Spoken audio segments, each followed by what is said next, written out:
If you want your CapCut videos to look smoother, sharper, and more professional, then in this video, I'm going to show you exactly how to make CapCut 60 frames per second the right way. This is a quick but important setting that can make a huge difference in how your final video plays back, especially if you're editing gameplay, tutorials, or any fast-moving clips.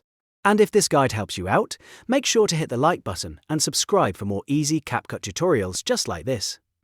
Alright, let's jump right in. The first thing you need to do is open your CapCut project before you add any clips to the timeline. This part is really important because setting your frame rate early helps keep your entire edit consistent from the beginning. If you've already started editing, you can still check the settings, but the best practice is to set this up first.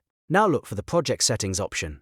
On some versions of CapCut, you'll see a small gear icon, and on others, you may need to go into the menu, then tap Settings, and then open the Edit tab. Once you're in the right settings area, find the Frame Rate option.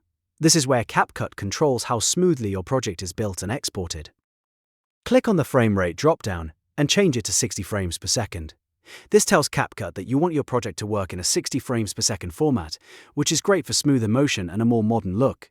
After selecting 60 frames per second, make sure to save the setting before moving on. That way, your project is now set up correctly for the rest of the edit. Now continue editing your video as normal. Add your clips, trim your footage, apply effects, adjust text, and make all the changes you want. Since your project is already set to 60 frames per second, your workflow stays consistent and you reduce the chance of mismatched playback settings later on. Once your edit is completely finished, it's time to export.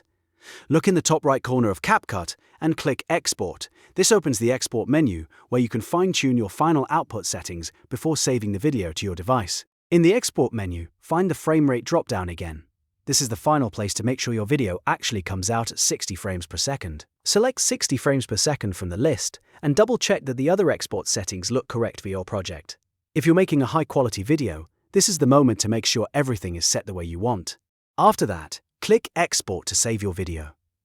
CapCut will process the file and create your final 60 frames per second video with the smoother motion you were aiming for. Once it's done, you can review the export and make sure the playback looks clean and fluid. And that's it.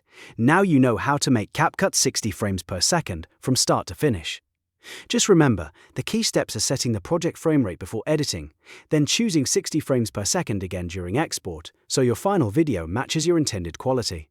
If this video helped, please give it a like, subscribe for more CapCut tutorials, and let me know in the comments what software tip you want to learn next. Thanks for watching, and I'll see you in the next one.